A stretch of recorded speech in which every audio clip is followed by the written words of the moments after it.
গৃহশিক্ষক YouTube চ্যানেলে সকল ছাত্রছাত্রীদের জানাই শুভকামনা। এই ক্লাসে মাধ্যমিক ইতিহাসের 4 নম্বর অধ্যায় থেকে আরও বেশ কিছু 2 নম্বরের গুরুত্বপূর্ণ প্রশ্নের উত্তর নিয়ে আলোচনা করব।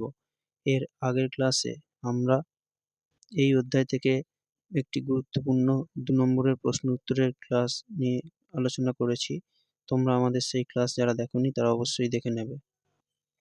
আর আমাদের চ্যানেলটা এখনও সাবস্ক্রাইব যারা করোনি তারা সাবস্ক্রাইব করে বেল আইকনটা প্রেস করে রাখবে, তাহলে আমাদের চ্যানেলের নতুন ক্লাসগুলো তোমরা অবশ্যই দেখতে পাবে। তাহলে এখানে 2 নম্বরের প্রশ্ন লেখার সময় আমাদের একটা কথা অবশ্যই মনে রাখতে হবে, সেটা হচ্ছে যে এই 2 নম্বরের প্রশ্নগুলো কিন্তু 2-3টে বাক্যে উত্তর লিখতে হয়। সেই জন্য খুব বেশি বড় লেখার কোনো দরকার নেই, এটাই বোর্ডের নিয়ম। তাহলে 2-3টে বাক্য লিখতে পারলে আমাদের কিন্তু উত্তরগুলো লেখা হয়ে যাবে এবং 2টো নম্বর কিন্তু আমরা সহজেই পরীক্ষায় পেয়ে যাব। সেজন্য এগুলোকে আমরা শর্ট কোশ্চেনই ভাববো, ঠিক আছে? 2-3টে বাক্য লেখা খুবই সহজ ব্যাপার, একটু বুঝে নিলেই হবে বিষয়গুলো, ঠিক আছে? তারপর তোমরা তোমাদের নিজের মতো করে উত্তরগুলো লিখবে, বিষয়টা ঠিক রাখলেই হবে, ঠিক আছে? বাক্য ঠিক থাকলেই হবে। তাহলে আজ আমাদের আলোচনার প্রথম প্রশ্ন, জমিদার সভা কী উদ্দেশ্যে প্রতিষ্ঠিত হয়েছিল? এই প্রশ্নটা কিন্তু মাধ্যমিকে 2025-এ এসেছিল। খুব ভালোভাবে এই প্রশ্নটা তোমরা স্কুলের পরীক্ষা এবং টেস্ট মাধ্যমিকের জন্য অবশ্যই পড়ে রাখবে, ঠিক আছে? তাহলে এখানে 2-3টে বাক্য যেটা বলতে হবে যে জমিদার সভা, যে সময় জমিদার সভা তৈরি হয়েছিল সে সময় কী ছিল? সে সময় যেটা ছিল সেটা হচ্ছে যে এই সময় চিরস্থায়ী বন্দোবস্ত কিন্তু চালু হয়েছিল এর আগেই। তাহলে এই চিরস্থায়ী বন্দোবস্ত মতো জমিদারদের কিছু মানে যে জমিদার আছে সে তার ছেলেরাও জমিদার হবে এরকম কিছু অধিকার দেওয়া হয়েছিল। এই অধিকারটা যাতে থাকে, জমিদাররা যাতে এটা না হারায় সেই জন্য তারা এটাকে বাঁচিয়ে রাখতে চেয়েছিল, যেন এই অধিকারটা তারা পেতে থাকে। আর এরপরে আরেকটা কী ছিল? আর এদের আরেকটা উদ্দেশ্য কী ছিল? যে জমিদারদের কিছু ভালো দিক বা স্বার্থ তারা যেন রক্ষা করতে পারে, জমিদাররা যেন চিরকাল থাকে এরকম একটা ব্যাপার। আর আরেকটা কী? আরেকটা হচ্ছে যে এখানে কিন্তু মানে কর নিয়ে কিছু বলা হয়নি চিরস্থায়ী বন্দোবস্তে, তাই জমিদাররা সেই সুবিধাটাকে তারা কিন্তু কাজে লাগাতে চেয়েছিল। মানে একজন জমিদারকে কত কর দিতে হবে এই বিষয়ে কিন্তু সেরকম বিশেষ কিছু বলা ছিল না, সেজন্যই তারা এটাকে কাজে লাগাতে চেয়েছিল, ঠিক আছে? এগুলোই তোমরা পয়েন্ট করে লিখতে পারো, ঠিক আছে? আচ্ছা, আর এরপরে যারা পয়েন্ট করে লিখতে পারবে তারা অবশ্যই পয়েন্ট করে লিখবে, যারা লিখতে পারবে না তারা এমনি লিখলেও তোমরা কিন্তু নম্বর পাবে, ঠিক আছে? আর এরপরে যেটা প্রশ্ন আছে সেটা কি? সেটা হচ্ছে যে হিন্দু মেলা প্রতিষ্ঠার উদ্দেশ্য কী ছিল? এটা মাধ্যমিকে 2026-এ এসে গেছে, সেজন্য তোমাদের জন্য এটা অতটা গুরুত্বপূর্ণ নয়। তবুও তোমরা স্কুলের পরীক্ষার জন্য এই প্রশ্নটা একবার অবশ্যই দেখে যাবে, ঠিক আছে? আর এর পরের প্রশ্ন যেটা আছে সেটা হচ্ছে যে ভারত সভার উদ্দেশ্য কী ছিল? ভারত সভা প্রতিষ্ঠার উদ্দেশ্য কী ছিল? এটাও ভালোভাবে অবশ্যই তোমরা করবে। এই প্রশ্নটা মাধ্যমিকে 2017-এ এসেছিল, আর তারপরে আবার 2022-এও এসেছিল। খুব ভালোভাবে এই প্রশ্নটা করবে। এদের উদ্দেশ্য কী ছিল? এরা গোটা ভারতের বিভিন্ন অঞ্চলে যেসব মানুষরা ছিলেন তাদেরকে সবাইকে একসঙ্গে থাকার কথা বলেছিলেন। আর হিন্দু মুসলমান এই দুটো জাতি যেন তাদের মধ্যে সবসময় একটা বন্ধুত্বের সম্পর্ক রাখে, এটাও তারা কিন্তু বলেছিল। দুটো জাতির মধ্যে যেন কোনো মানে তাদের মধ্যে যেন কোনো ঝগড়া না হয়, তারা যেন বন্ধুর মতোই থাকে, এ কথাটা তারা কিন্তু বলেছিল। আর কি বলেছিলেন তারা? ভারত সভা কী উদ্দেশ্যে তৈরি হয়েছিল? আর দেশের মানুষকে তারা কিন্তু ইংরেজদের বিরুদ্ধে বিভিন্ন যে আন্দোলন হচ্ছিল সেই আন্দোলনগুলোতে তারা দেশের মানুষকে যুক্ত করেছিল বা দেশের মানুষরা সেখানে যোগদান করেছিল ভারত সভার জন্যই, ঠিক আছে? এগুলোই যাদের উদ্দেশ্য। এর পরের প্রশ্ন, জমিদার সভা আর ভারত সভা দুটো পার্থক্য, এই প্রশ্নটাও খুবই ইম্পর্টেন্ট তোমাদের পরীক্ষার জন্য। এটা দুবার মাধ্যমিকে এসেছে, 2019-এ আর 2023-এ। খুব ভালোভাবে অবশ্যই এটা পড়বে, ঠিক আছে? তাহলে এখানে যেটা বলতে হবে সেটা হচ্ছে যে জমিদার সভা ছিল বাংলা, বিহার আর উড়িষ্যার জমিদারদের নিয়ে তৈরি একটা সংগঠন বা একটা সভা। আর ভারত সভা কিন্তু বাংলা ছাড়া অন্যান্য জায়গায় যেমন লাহোর, লখনৌ, মিরাট এইসব জায়গাতেও কিন্তু এর অফিস ছিল বা শাখা ছিল, ঠিক আছে? আর জমিদার সভার লক্ষ্য ছিল জমিদারদের বা ধনী বড়লোকদের কিন্তু স্বার্থ রক্ষা করা। আর ভারত সভার উদ্দেশ্য ছিল ভারতের যে সাধারণ মানুষ আছে তাদের সব মানুষকে বিভিন্ন সুযোগ সুবিধা দেওয়া এবং রাজনৈতিক বিভিন্ন আন্দোলনে তাদেরকে যোগদান করা, এগুলো। ঠিক আছে?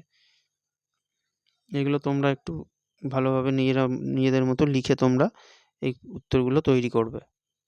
আমাদের ক্লাস কেমন লাগছে সেটা তোমরা কমেন্ট করে অবশ্যই জানাবে। ক্লাস যদি ভালো লাগে তাহলে তোমরা অবশ্যই লাইক করবে, আর আমাদের ক্লাসগুলো তোমরা বন্ধুদের মধ্যে অবশ্যই শেয়ার করবে। পরের প্রশ্ন, নবগোপাল মিত্র কে ছিলেন? এই প্রশ্নটা মাধ্যমিকে 2022-এ এসেছিল। এটাও তোমরা খুব ভালোভাবে তৈরি করবে। তাহলে নবগোপাল মিত্র কে ছিলেন সেটা আমরা শর্ট কোশ্চেনে পড়ে নিয়েছি। তিনি হিন্দু মেলা প্রতিষ্ঠা করেছিলেন 1867 সালে। গগনেন্দ্রনাথ ঠাকুর আর দ্বিজেন্দ্রনাথ ঠাকুরকে সাহায্য নিয়ে তিনি এটা তৈরি করেছিলেন। আর তার তিনি আর কি করেছিলেন, তিনি দেশের মানুষের মধ্যে জাতীয়তাবাদটা ছড়িয়ে দেওয়ার জন্য তিনি ন্যাশনাল পেপার এবং ন্যাশনাল সোসাইটি নামে দুটি, ন্যাশনাল পেপার একটা কাগজ তিনি বার করেছিলেন, এছাড়া ন্যাশনাল সোসাইটি নামে একটি সংগঠন তিনি তৈরি করেছিলেন। ঠিক আছে? এটাই তোমরা এইভাবেই উত্তরটা তৈরি করবে। ঠিক আছে? মানে আমরা যেরকম বলছি সেরকম যে তোমাদের লিখতে হবে এরকম কোনো কথা নয়। তোমরা এই বিষয়গুলো বুঝে নিয়ে এবার তোমরা তোমাদের মতো নিজের ভাষায় উত্তরগুলো লিখবে। ঠিক আছে? কোনো শক্ত ভাষা কিন্তু ইতিহাসে তোমরা লিখবে না, খুব সহজ ভাষায় কিন্তু উত্তরগুলো তোমরা লিখবে, তবেই কিন্তু ভালো নম্বর তোমরা অবশ্যই তুলতে পারবে। এর পরের প্রশ্ন যেটা আছে সেটা হচ্ছে যে গৌরীশঙ্কর ভট্টাচার্য কে ছিলেন?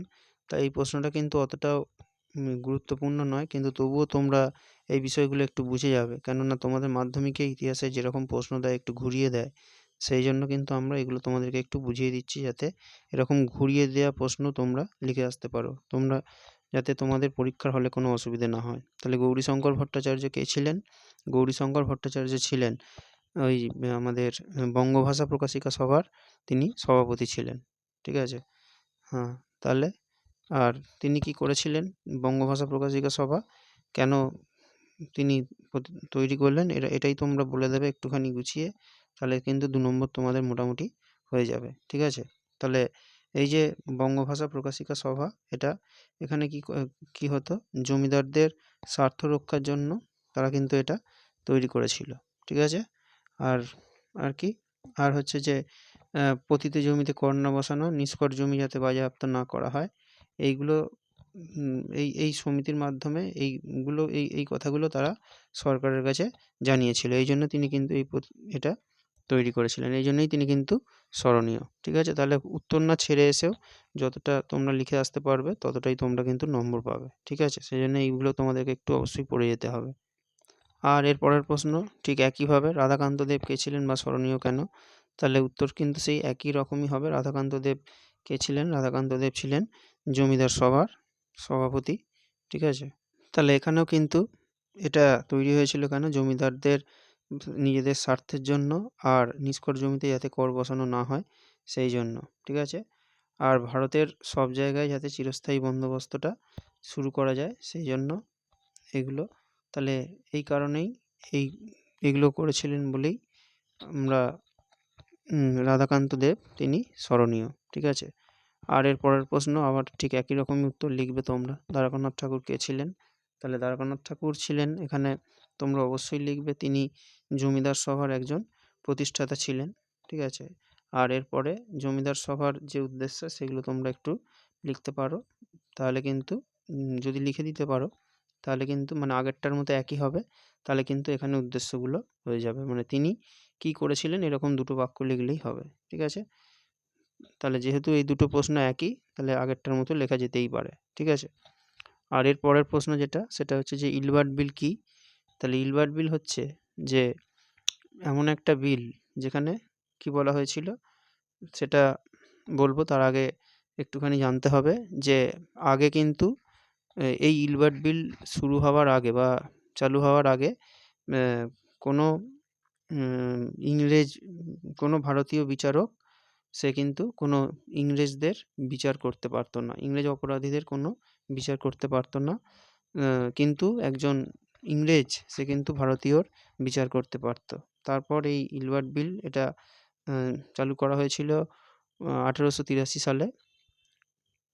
তখন থেকে কি বলা হলো এই বিলে যে এবার থেকে কিন্তু ভারতীয়রাও ইংরেজদের বিচার করতে পারবে। এই যে বিলটা আনা হয়েছিল এটাই ইলবার্ট বিল, ঠিক আছে? এগুলো তোমরা খুব ভালোভাবে তৈরি করো। পরের ক্লাসে আমরা এরকম আরও কিছু গুরুত্বপূর্ণ 2 নম্বরের প্রশ্ন উত্তর নিয়ে আলোচনা করব।